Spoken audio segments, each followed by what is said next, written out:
said it was quite warm there. So I imagine Chris is dealing with the same thing. So anyway, great to have you along as we delve into some more capabilities of the Quick Photo 2 software. And the Quick Photo 2 software, you're likely aware, is the latest go-to software for those doing photos in your video projects. And we see a great merge. And I kind of predicted this. I don't think I really predicted it. That's not the right word. But I kind of talked about it. I forecasted in workshops years ago, in Casablanca workshops, that, you know, the merging of photos and videos and what I call desktop video. And it's only grown. And I know some of you, like Ken and Beth, who have a business selling professional video production to clients, I know have incorporated lots of photos and lots of video as part of your video project, a melding of the two, and lots of photos. And Beth's done some awesome photo work for years. I remember it was a seminar I had the pleasure of working with her. Where was that? That was outside of Philly. I don't remember the town, but East Coast, kind of a Casablanca expert seminar, a 2-day thing about, what was that, like 7 years ago, and seeing some of her great work. So it was in New Jersey. Thank you. In New Jersey, between Philly and New York City. So, but she's one who's really mastered this capability, and yet she's here learning. That's one thing that I love is lifelong learning. And that's what you all are invested in it. And I want to applaud you and appreciate you. You need to give yourself a pat on the back, even if nobody else does. And here's why.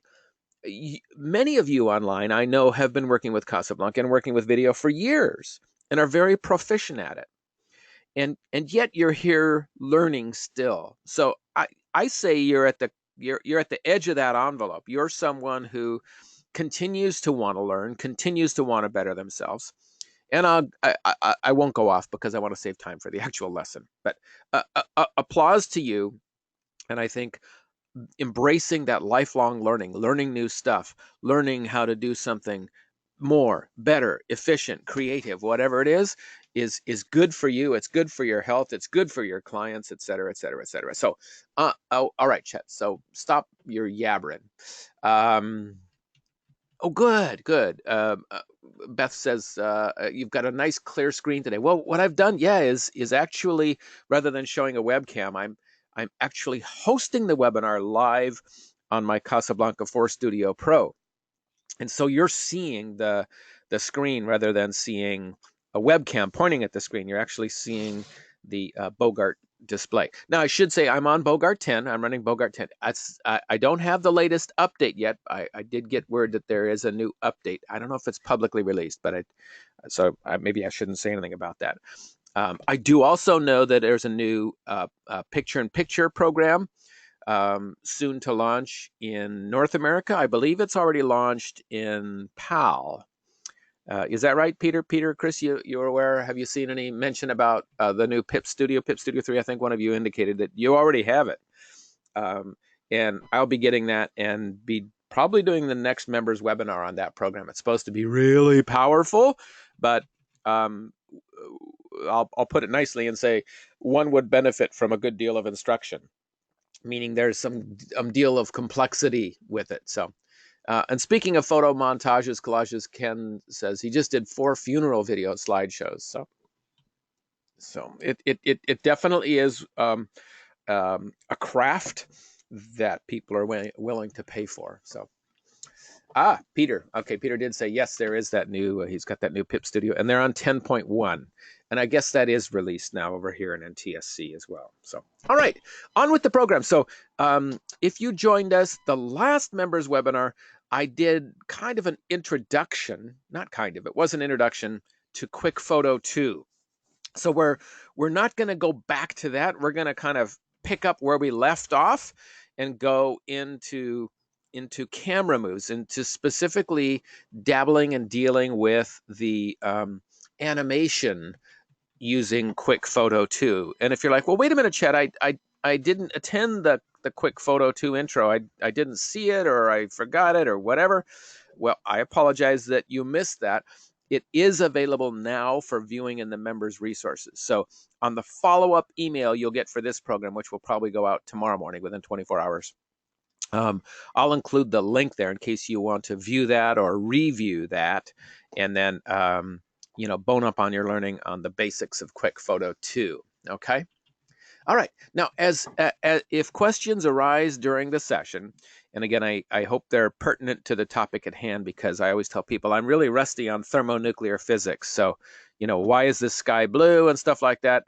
You'll have to Google that. But if it relates to the topic at hand, the QuickPhoto 2 and animations, then go ahead and pop it in there, and I will check, kind of do a pause every now and then and check for questions. Okay. All right.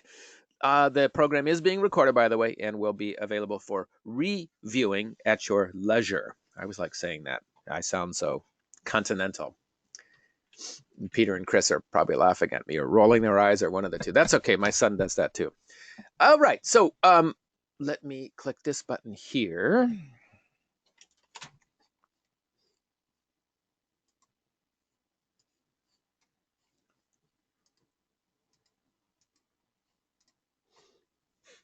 All right. So you should be seeing the screen.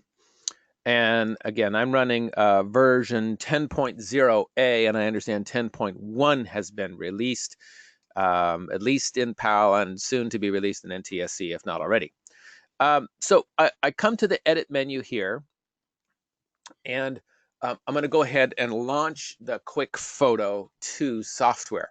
And just like so many other software options, that is released in the special menu. So we'll go to special menu and see we have QuickPhoto 2 here, and it says Start QuickPhoto 2. And you can see that I already have some photos, some collages, and some animations already loaded in here. I'm going to go ahead and take a moment and bring in, sorry, I'm just trying to rearrange these menu things that you're not seeing on your screen, but I am, and they get in the way of seeing what I need to see on the Casablanca, is read images is how we import, okay? I know, it should say, in my mind, it should say import, but it says read. So I'm gonna go ahead and import this photo. And import these two photos. Now these are panos, or panographic photos I captured while traveling in Vietnam on my iPhone. And you may know you can do, a panographic photo that is wider than it is tall. In other words, you know what I'm talking about, right? It's like an extended, I don't know what, I'm trying to think of an easy way to say it, but I think you all know what I'm talking about. So it's an extended view. And the reason why I think it's perfect for what we're talking about today, in terms of the ability to create an animation. Okay. Now, I'm going to animate a photo, but then we're going to also show you how you can animate a collage. And the interesting thing is you can animate photos, but you can also animate elements, and that's what QuickPhoto 2 calls your digital assets, the images, because it's not only images, it can be full motion video clips as well that you're animating into and on top of, which is pretty darn cool, right? Yeah, pretty cool stuff. All right. Oh, you know what? Some of our colleagues indicated that they the weather, and they did it on the private chat, and I didn't see it. You did it in the right place. I just didn't see it. So, all right. So what I'm going to do is I'm going to go ahead and let's click on a single image and show you a couple of things here. Now, I should say as well, when you see, and this is a quick review from last time, when you see the green dot here in the bottom left corner of one of the elements in your QuickPhoto 2 bin, that's an indication that it has been rendered or created. So it's been rendered or created, and you have the ability just to export that and play that out. If it's a red dot, it hasn't been modified, edited, or created, and so you have to do something with it first before you export it. Now, if it's just a straight photo, you could export it, but it's telling you you haven't done anything with that yet, or if you've done something and it's not rendered yet. But let's go ahead and click on this image here. Now, another quick review. See how I have the arrows left and right and up and down.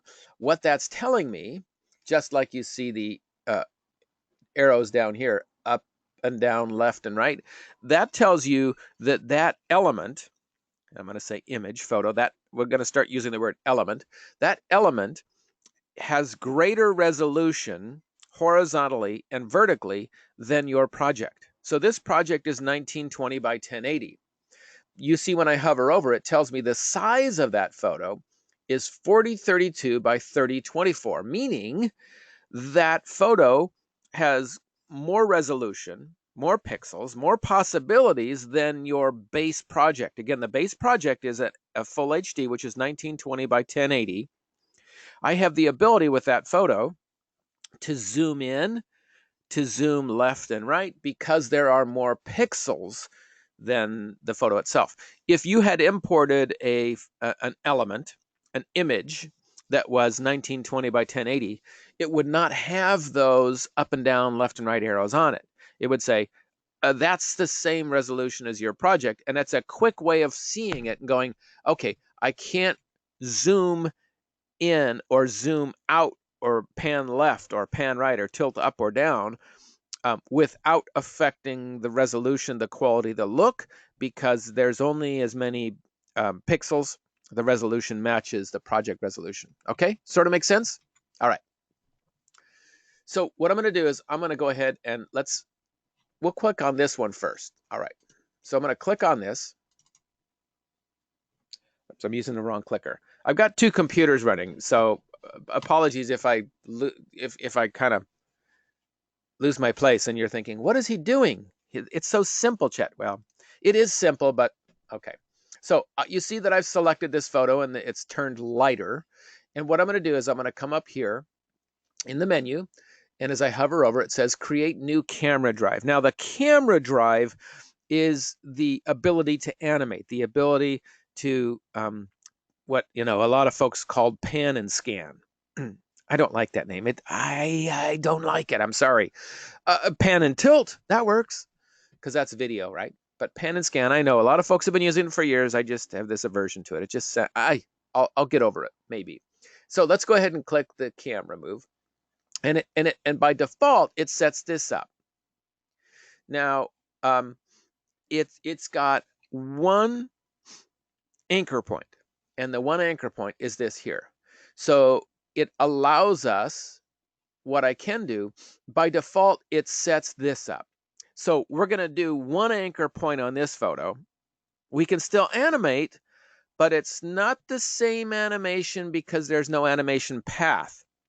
Instead of creating an animation path on this photo, we're just going to do a simple animation zoom with a single anchor point. Now, if that's confusing, hang with me. I'm going to explain it. That's my job. That's what they tell me I'm good at. So when you launch into the system, by default, it has this little check mark here.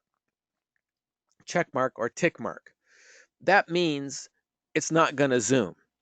It's assuming you're going to create an anchor point to start here and then go somewhere else in the photo. We'll be doing that. I'm going to show that in a second, but we're going to do a simple push in. Okay. So this is a shot, by the way, about, is it 3 years ago?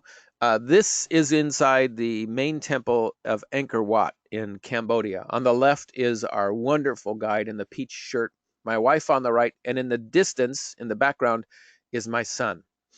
And this temple, I forget how many centuries old it is. It's amazing. So I'm going to remove the check mark and click Viewpoint Start. Okay, so this is where we're starting. Left click. You can see now there's two bezeled lines instead of just one. So what we can do is, first of all, we can click this button here to center the photo. And the centering of the photo works pretty well. But what I can do is I can change the position. Instead, I'm going to click Viewpoint Start, and I'm going to scroll my trackball to the left. And what it's doing is, you can see it's zooming out. Now it's going to zoom out past the point where it is possible that I could see the black area, the black border. I don't want that. There's another way to modify this. So I'm going to put the menu, oopsie, I didn't mean to do that. Let's double click on that, go back, edit that baby. As I click here, what I wanted to do is move the menu up, okay? See the 3 green boxes? This is the size, and M is the move. So that's the start and the end. I could click on this as well and pull it. What I'm doing is I'm moving my trackball, and you can see it's adjusting the size of the image. Now, what I would probably like to do is click on the M and move it down. Okay?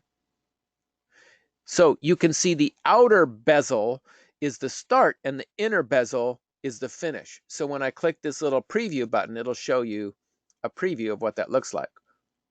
Okay, that's only 1 second long, chat. So let's go ahead and make this a couple seconds here. 4 seconds long. See how it's just pushing in? Okay, now it's pushing in on a single anchor point. In other words, we're not creating an animation path. It's animated, but it's not considered an animation path. We haven't created a second anchor point. There's only one anchor point. And because there's only one anchor point, this is what confused me when I first started playing with Quick Photo 2. I'm like, wait a minute. I want it to start over here and end over here, like on the right. Like maybe start with a wide scene and then zoom in to my wife's face on the right side of the screen. You can't do that with only one anchor point. You have to create a second anchor point because you're moving the optical center of your image.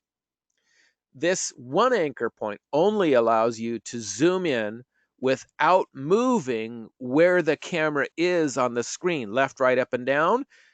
You can see that the optical center remains the same here. That makes sense? I'm going to pause for a second. Does that make sense? Let me know in the question box if you sort of got that, if you want me to rephrase that. How we doing relative to understanding that? Yes, okay. So let me show you a couple of other previews here. So Chet, what are these different preview buttons you got here? Okay, so this button here previews the actual, what the audience will see. Pretty cool. Now the jerky motion that you're seeing, there's 2 reasons there. It's a proxy preview. Okay, it's not using the system resources to show you what it's really going to look like.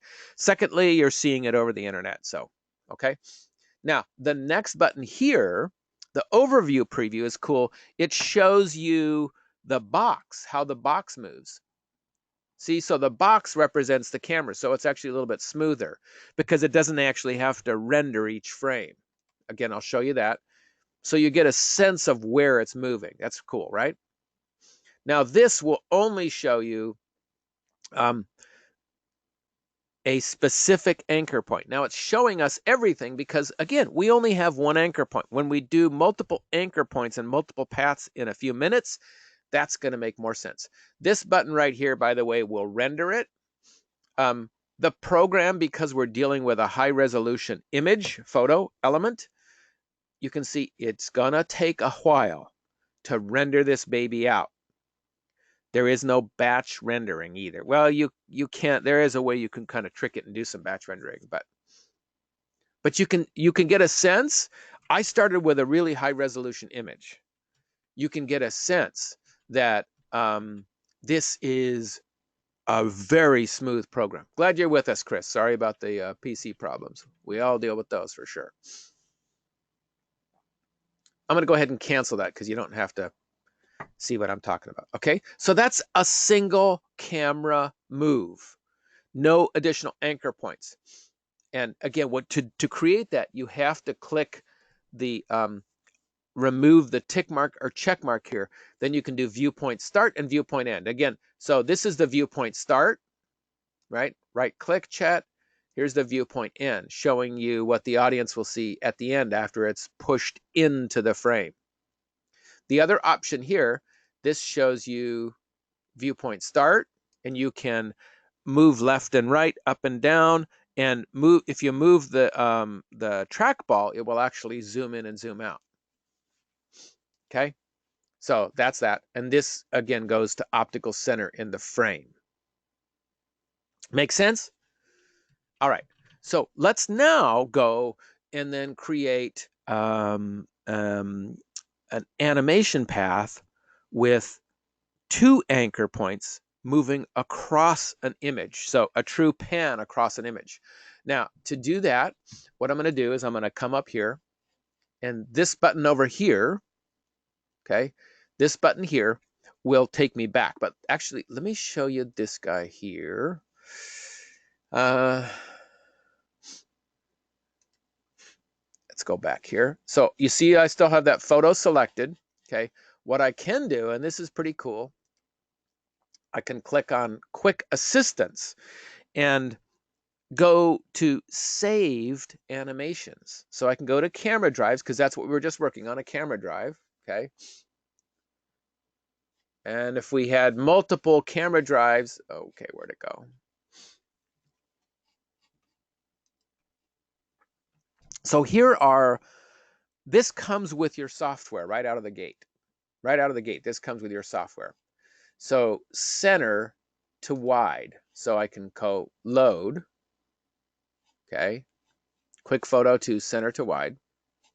And you're going to see it's going to put that onto the photo we had selected. You can then save these animations. Let's go ahead and see what that looks like.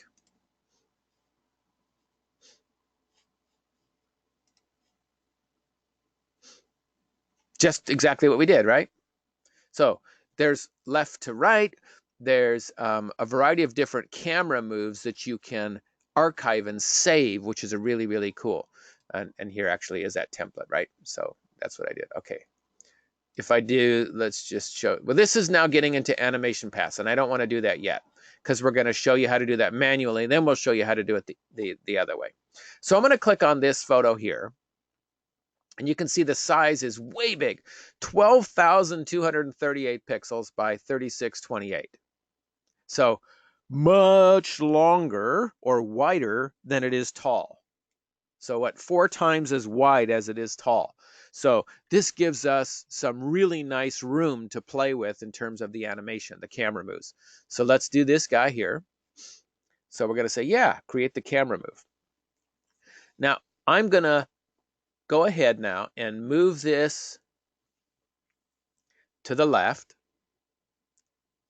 And I just clicked on the M and I'm scrolling to the left. Now you can see there's two, just like we had before, it was wide and how it zoomed in. I don't want that. So I'm going to click this button here and just say no zooming. Instead, I'm going to do pan or tilt. So I'm going to move this to the left.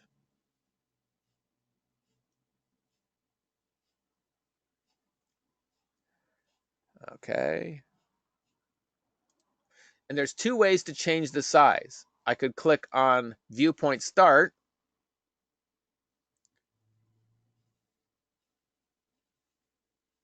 And move my trackball to zoom in or zoom out. And I'm going to zoom it so I don't see any of the black frame. I like that it gives us the black frame, because sometimes you want to zoom in or out and you want to show some more of the detail. Those of you using Photo Studio 2 back in the day, as a young person would say, remember we didn't have the ability to animate outside of the frame. I showed you how you could create a collage and then zoom. Okay. The other way, I'm going to go ahead and right click now.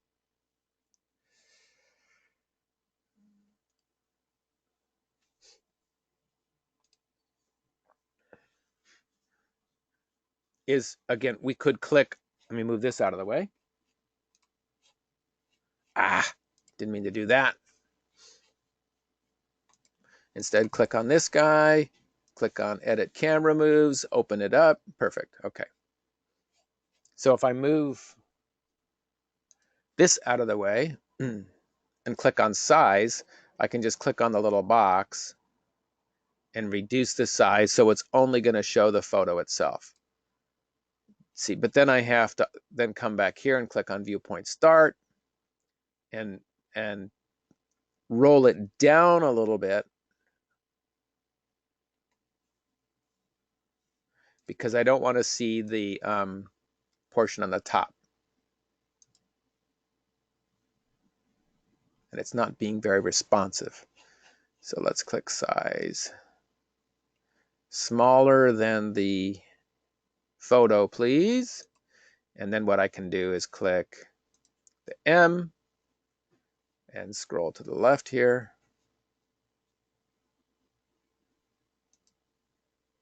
And double check by clicking viewpoint start. And I want to make sure I don't see any black. Looks like I still see some black on the top. So I scroll my trackball to the right, and that makes it zooms in. You can see now I've essentially cropped it. Now, I don't honestly know how it did this, but it created a second anchor point. I didn't want you to see that yet. So pretend like you didn't see that. So when you have a single image, this is it. So if I play this back, what we're going to see is just what it should see is just 10 seconds of the photo like that. See, done. Oh, by the way, this is in Northwest Vietnam in a district called the region of Sapa, S-A-P-A, and it's rice terraced. We did a trekking for 3 days. I try to remember how many kilometers we hiked through mud and rain and dirt and slippery trails, and it was an amazingly wonderful adventure. Beautiful photos and videos. Water buffaloes, kids. It was such a wonderful time. Okay, so makes sense. So we have that single anchor point. What I want to do, my end goal, is to scan or to pan from left to right across this image. So what I'm going to do is I want to add a new anchor point. An anchor point allows you to go from one place on the photo to a second place on the photo.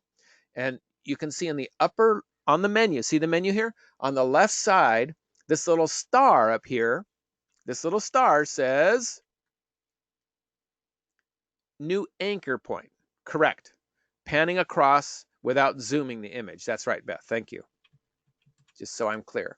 So I click, see when I clicked, so here's the new anchor point. And so it gives me the move and the size button. The blue dot back here, if I click on that, is the previous anchor point.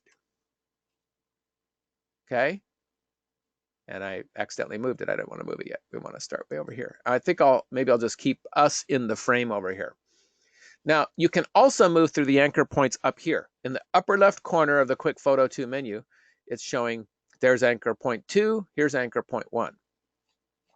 So I want to go to anchor point 2, and we want to adjust where it ends up. So I'm going to click and just move my trackball to the right.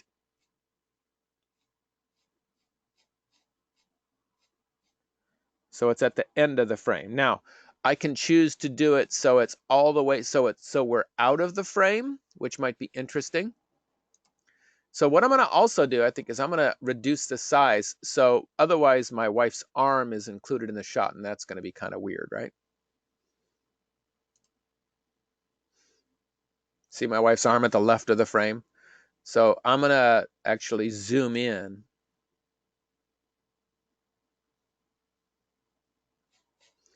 And I'm going to do that by clicking the tiny S in the corner here and reducing the frame size.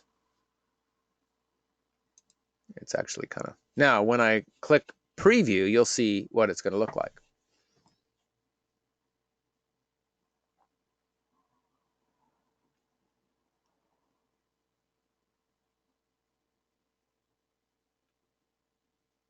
And chat, nice job. There we go. Again, a herky-jerky preview. So let's come over here. When I come and click on the first... Okay, you can also click on the anchor point on the line and actually mistakenly add a new anchor point, just like we could in Photo Studio 2. Remember, if you click on the line, it puts in I only want 2 anchor points, 1, 2. There we go.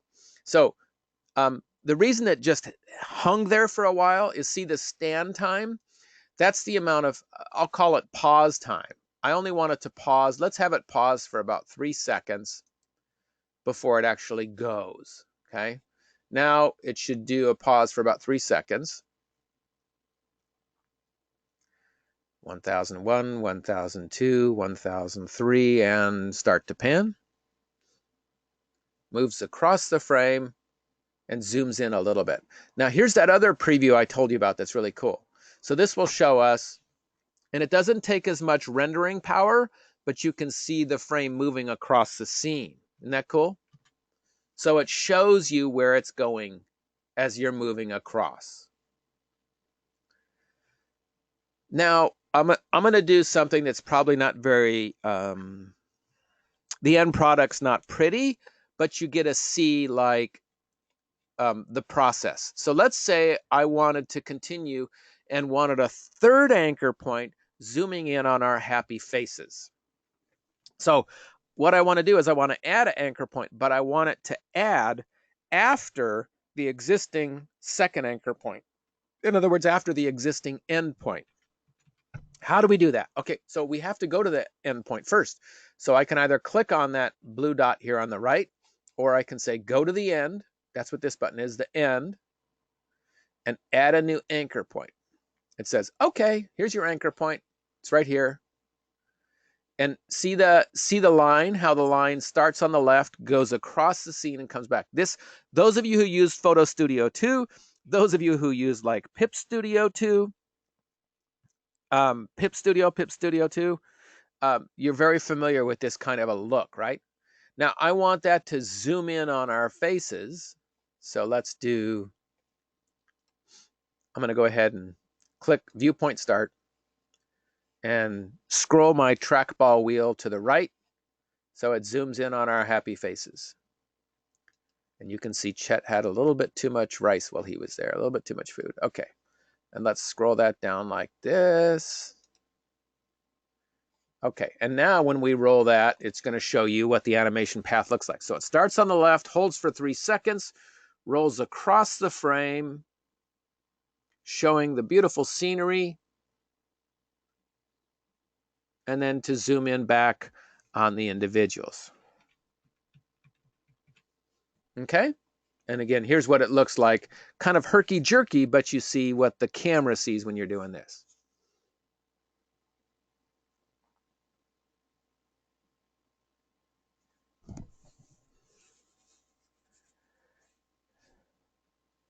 Now, I did not have any pause in the anchor point 2 position. So I might want to add that, right? So in the stand time at the end, I would probably want to have that, 3-4 seconds. Now, a quick thought for those of us video producers, who's everybody here today. When you're doing pause time or stand time for the first anchor point and the last anchor point, I would advise, encourage, recommend that you make that longer than you think you want. Why? Yes, because you can trim it off in the regular edit window. I always tell my family, whether you're traveling, if you're doing video or photography, it's better to have it than to want it. And what I mean by that is it's better to have additional pause time on the first frame or the first scene and the last scene, because maybe you want to do a crossfade, and we know that when we crossfade in or out of a scene, it's going to cut into the length of that.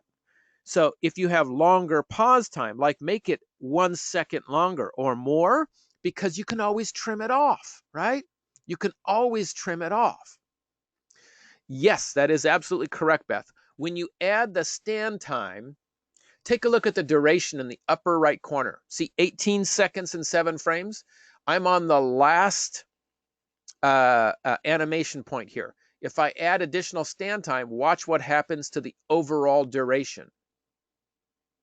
It's adding as well. So the overall duration is every part of this camera move.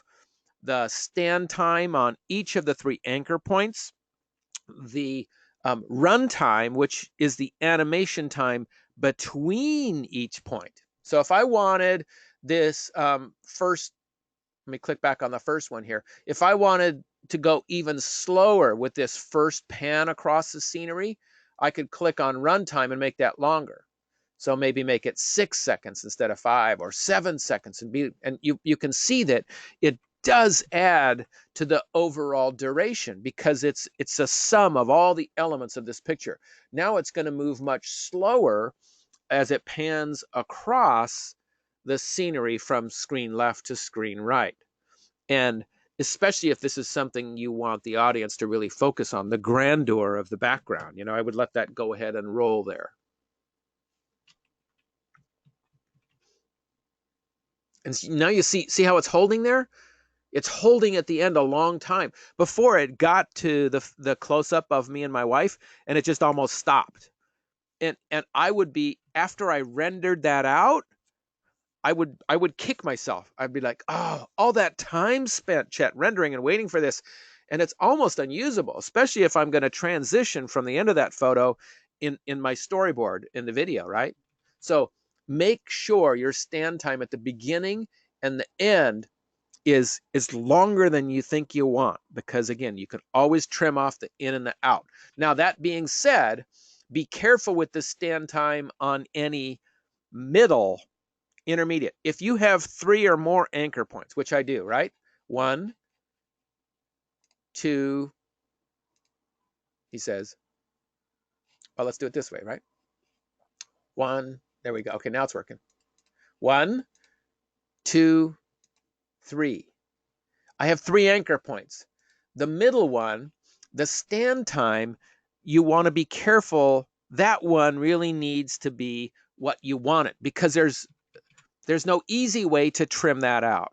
Now, most of us are intermediate advanced Casablanca folks, and there is a way to trim it out technically because it's stand time.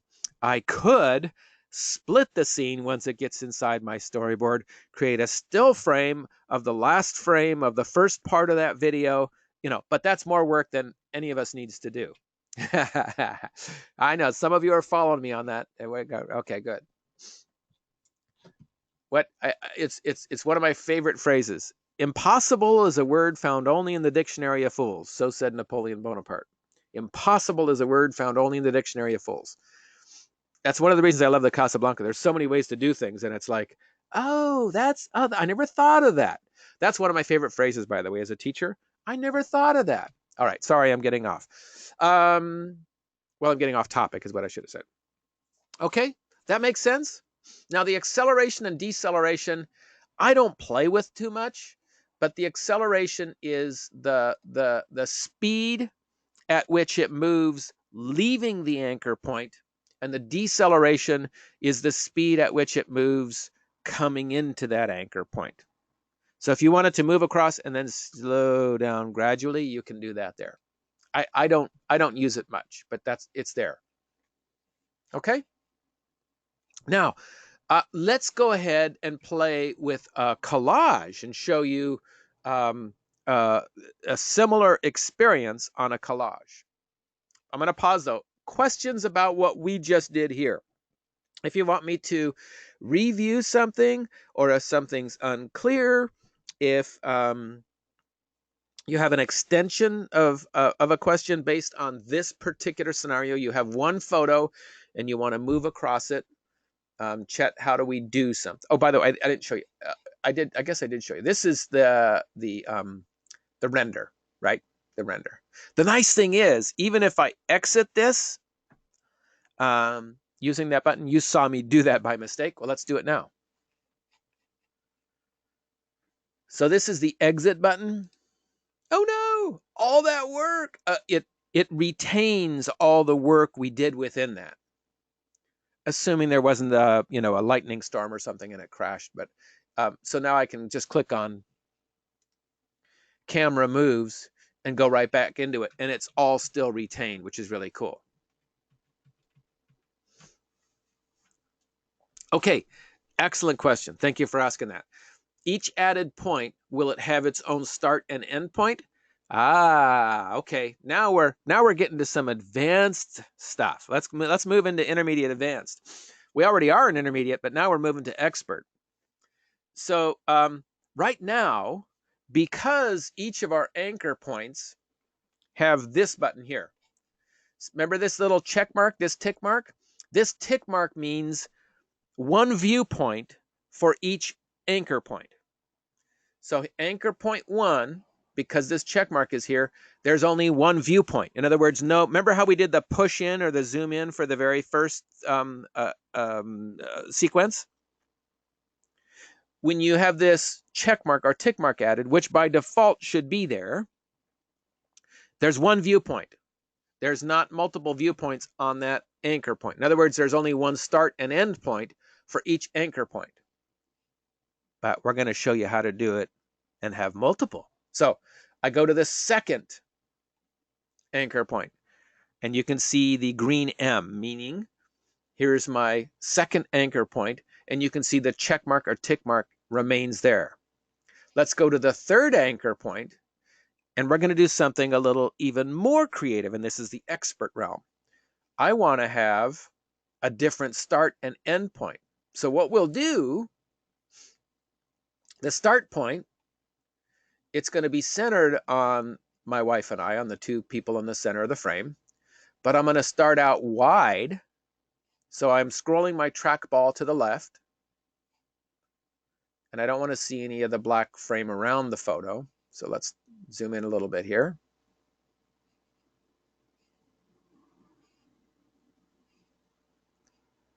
There we go. Okay. And the end point, let's zoom in even more on our faces here.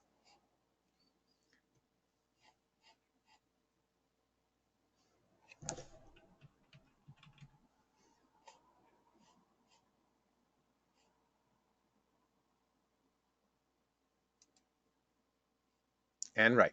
See, so what it's going to do is, let's go here. Anchor point 1, there's only one view. Anchor point 2, one view. Anchor point 3, a start view and an end view. Okay? So let's play that out and see what it looks like as it rolls through the motion here. Starts on the left, pauses for 3 seconds, does a pan screen left to screen right. Oh, what beautiful scenery. Aren't we glad we're seeing this? Yes, let's remember what we looked like when we saw this wonderful view. So we start out wide, and then you see it pushes in on our photos. Ah, okay. Isn't that cool? Beth, I'm so glad you asked that. Thank you. I'm so glad you asked that. I intended to show that, and maybe I was waiting for your cue. So, and here's what it looks like in the proxy preview. Starts out on the left, moves across the screen, and again, this herky-jerky motion is not what you'll get in the end product.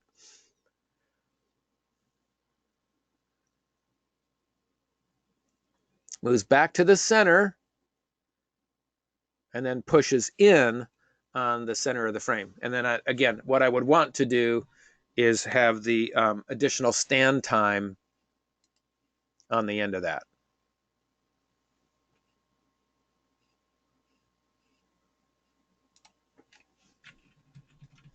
Questions, comments, answers? All right, cool. So let's do one more animation. Next thing we're gonna do is we're gonna go ahead and we're gonna animate a collage. Just I'm gonna pause a second here for questions. Oh, wonderful to see so many colleagues online today. Alex and Chris and Dave and Elon. Beth, of course. JD, great to see you here, sir. Mr. Smithers, Mr. Matt Key, Nancy, Norm, Peter, Ron, Roosevelt. Great to see so many colleagues. Oh, speaking of colleagues and seeing colleagues, I should throw this out. You may or may not know, our colleague who's online this morning, Ken Smithers, of Picture This Video KC, is working behind the scenes, and I guess not only behind the scenes, in front of the scenes, to put together a kind of a Casablanca meetup, a Casablanca gathering. And we're looking for April. The dates, Ken, if you don't mind reminding me, April 8th and 9th. April 8th and 9th. So you can check your calendar to see what days of the week that is. April 8th and 9th in Kansas City. And the nice thing about Kansas City is, especially I find through Southwest, I think even Frontier, there is affordable domestic airfares. Those of you traveling internationally, sorry, I can't speak to that. But it's in the center of our country, which is kind of a nice place. So I've done a hands-on workshop with Ken before there in Kansas City. He's a wonderful host. Great place. Anyway, long story short, just let you know that that's brewing. And I want to, those of you, especially in the US, who might fancy getting together with other Casablanca like-minded folks, take some sessions, some classes. I'm going to participate either virtually, like via Skype hookup, and or possibly be there in person if I can swing it. So contact Ken Smithers. And Ken, do you mind just typing out your email address if somebody's interested? I'm not getting any money from this. It's a Casablanca related thing, so I'm just going to send it. Okay. I will definitely be there via Skype, Ken, but hopefully in person. So I'm going to just, with your permission, Ken, I'm going to send your email out to the rest of the folks online this morning. And those of you watching it, the recording, I will put this information in the show notes, okay? All right, so opportunity to learn even more. All right. So we have a couple questions here I want to review. Chris, is it correct that min size should always have resolution of screened output to avoid seeing changes? Another great question. Thank you, Chris. Totally, totally, totally yes. I'm gonna rephrase that. So should the minimum size that you're zooming in on be the same resolution as your finished video product? The answer is totally yes. In other words, if my project, which is 1920 by 1080 here, okay, 1920 by 1080, I would not recommend doing the push in that we're seeing here on a photo that started 1920 by 1080. Remember I showed you, and Chris, you might have missed this because I know you had some PC fun getting in today. Let me go back here. And this icon here, this up, down, left, and right, that tells me, and if I hover over the image, let me hover over this image here. Okay, this, see the size, 4032 by 3024. So that's more pixels than 1920 by 1080, meaning I can push in, I can go up, down, left, and right, and still have more pixels than the base project resolution. If your photo is 1920 by 1080, I do not recommend doing the zoom in, because you're going to have the more you zoom, the more you push in, the more pixelated it's going to look. I think it was Stephen Hawking. There's no such thing as a free lunch in the physical universe. Okay. You can't, well, there is a way, but in video editing software, there is no easy way to push in on the same resolution and make it look good. I pause for a second. I'm going to take a quick left turn. There is screencasting software. One of the ones I use, for example, is called ScreenFlow. A lot of people on the PC use something called Camtasia. It is software that does allow you to go in a little bit more and retain some of the resolution, but video editing software does not allow us to do that. One of our colleagues says, yep, just happened to me with a GoPro. So what you want to do is start, in other words, if you plan on pushing in, you want to start with higher resolution than your finished project. So a lot of still cameras, and these photos, by the way, these are shot on my iPhone. So don't tell me, oh, I need a big expensive camera. Well, you could say that the iPhone is an expensive camera, but I mean, relatively speaking, it's not a $3,000 SLR. Okay, so a lot of the even those competing for those, like Mr. Matkey, that are on the dark side using something other than iPhone, that's okay. Just joking, Mike. The cameras in today's mobile devices create high resolution images that allow you to do some really good work. Okay, so does that answer your question, Chris? Start with greater resolution photos, and then you have the ability to crop, to push, to go left and right. Now, Chet, somebody's thinking this question. Chet, what if I only see the left and right arrow? Okay, for example, this photo might be only as tall as 1080. So if the photo was 1080 high but wider, you would see the left and right arrow, but no up down arrow. If that's the case, I could only pan left and right and not push in. Okay. Good questions. Thank you for asking good questions, people. Okay, Chet, be quiet and show the collage because people got places to be. So I created a collage, and we showed how you create a collage last time. But let's say I'm gonna create a collage, and I want to show you kind of the extended, advanced, expert way to go ahead and work on a collage. And by the way, any of these elements that you see as still photos can be full motion video clips. Okay. So I'm going to edit the camera moves here, and I'll show you. Whoa. Okay, that's a single animation point. That's not the one I wanted. I wanted to show you this one, because I believe this one I went a little crazy on preparing for the webinar today. Holy smokes, Chet. All right, so let's, so we start with the center anchor point. We move to show you one photo in the left. Then we move to the next photo. And you can see on this photo, I have two viewpoints. I have a start and an end, right? You can see that. Now, Chet, how come it's not showing me each of these separately? Okay, so this, when we move using this arrow, left and right arrows up here, this is going to the next anchor point. Remember, these are not separate anchor points. These are separate viewpoints. On an anchor point, you can have two viewpoints, a start and an end.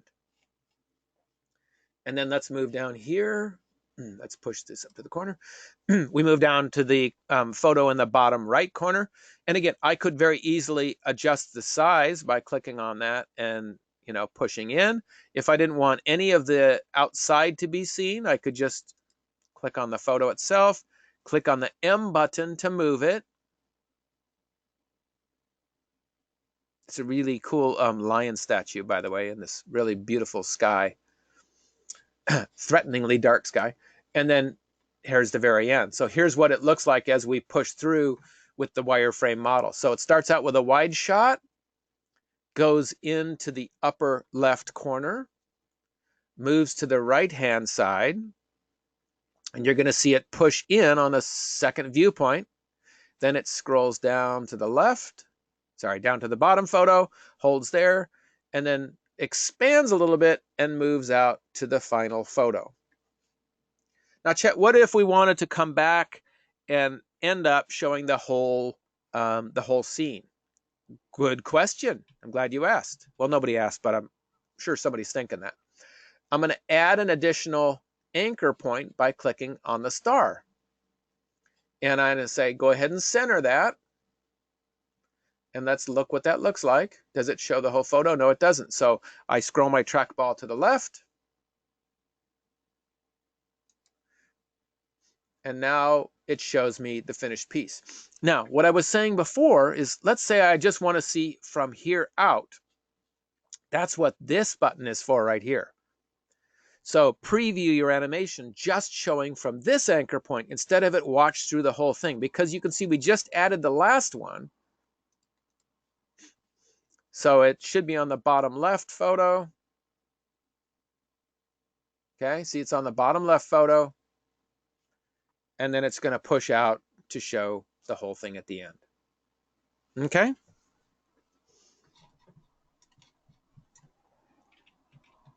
Very cool. Very cool. I'm going to pause for questions now. It is 9 o'clock Pacific time, 12 o'clock Eastern.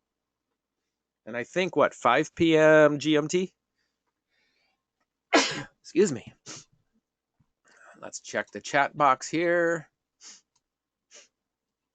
I haven't dealt with photos much. Importing photos doesn't scale them like when you import video. It does not in the Bogart OS. Okay? In the Bogart OS, it can import the native resolution. Now, actually, let me show you something as I answer that question. Another good question. My goodness, we have such good questions this morning. Please show the whole motion before I leave this. Yep, you got it. So I'm going to show it from here. So we start out with a wide shot. We push to the upper left. And again, this is the proxy preview. So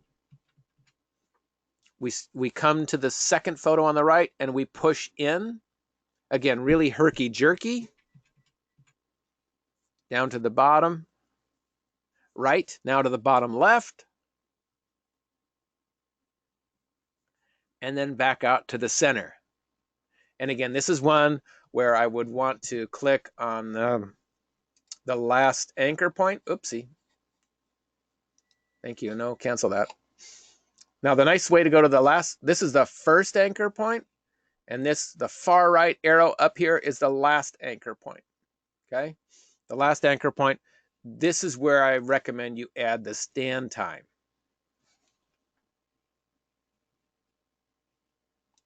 Because remember, it's easy to trim it in and trim it out, okay? Totally worth it. All right. We good?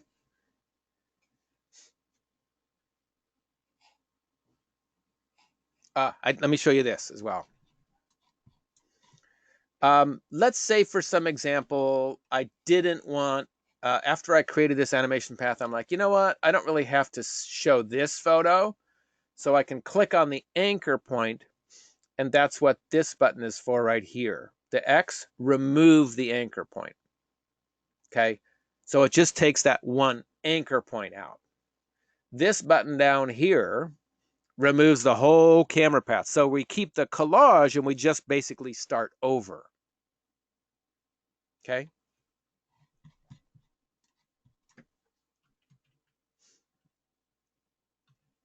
Thanks for joining us, Chris. All right, for those of you that need to head out, understand your days are planned. Thanks for hanging in there and joining us. I hope this was beneficial or useful. Let me just show you one other thing, those of you that have about 2 to 3 more minutes. So I'm going to exit and exit. Oh, now what if we, well, I'm not going to show you how that animates because it takes too friggin' long. But here's one that's done. And if I wanted to get that over to my scene bin, okay, we would click on the finish button here.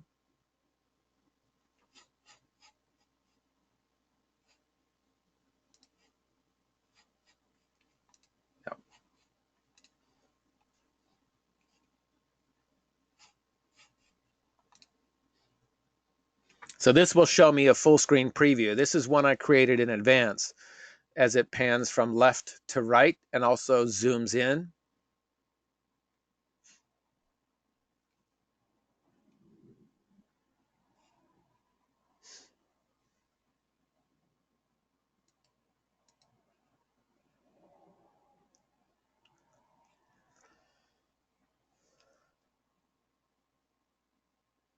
Okay, I have, that's why. Let me, what I have to do, click on that and give it the thumbs up.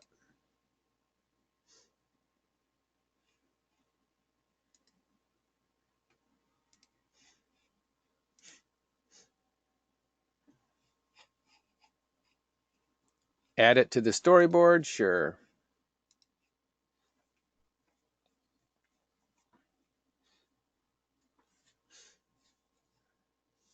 That's going to take too long to render out, so never mind.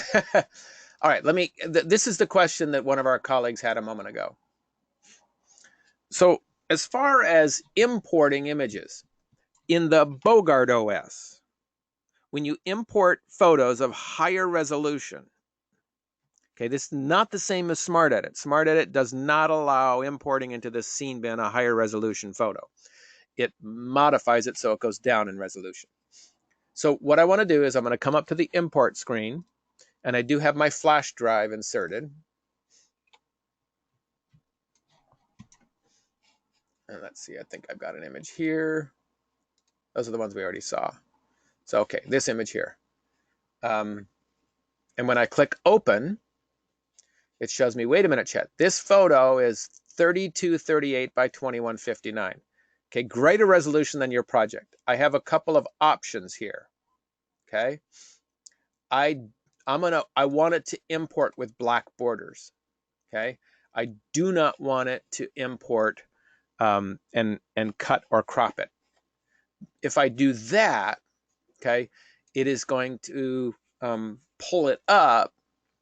It's interesting, in the original resolution. Now, if I import a video, the video is only going to be the same project resolution. So when I come over here to edit, and I come here to launch special, launch quick photo to, if I want to import that photo, read images. Now I click OK, and it says, wait a minute, do you want to read only the photo scenes? Yes. And it's going to import that. You see, even though it was a 1920 by 1080 photo, it retained and brought in the original photo resolution. Isn't that cool? Really cool. Really cool. All right, folks, thanks for joining me today. I hope you found this interesting, useful. Feel free to send me an email, chet@casablancaexpert.com, with any follow-up questions as you begin to play with this. Also, give me any feedback. I'm here for you. I do what I do because I love it, but also I do it for you. I don't do it for my own health and, satisfaction. Well, there is fulfillment, but this is for you to be more successful, more creative, more efficient with your Casablanca video editor. If you, by the way, if you don't mind and you feel comfortable with it, go ahead and post on social media, whether it's the Cassie Tips list, on a Facebook Casablanca related post, that you found value in the session. That word, what we call social proof, keeps people aware that there is this resource to help them with their Casablanca editor. Looks like one last question. What camera took that photo? All the photos you are seeing today were captured on my iPhone. So that was, believe it or not, that was the iPhone SE, that photo, what's called the Palace of Fine Arts here in San Francisco. Folks, thank you. Go out there and make it a great day. I hope you have a good rest of the day. And do check your calendar or consider joining us at the Casablanca get-together in Kansas City in April. Bye-bye for now.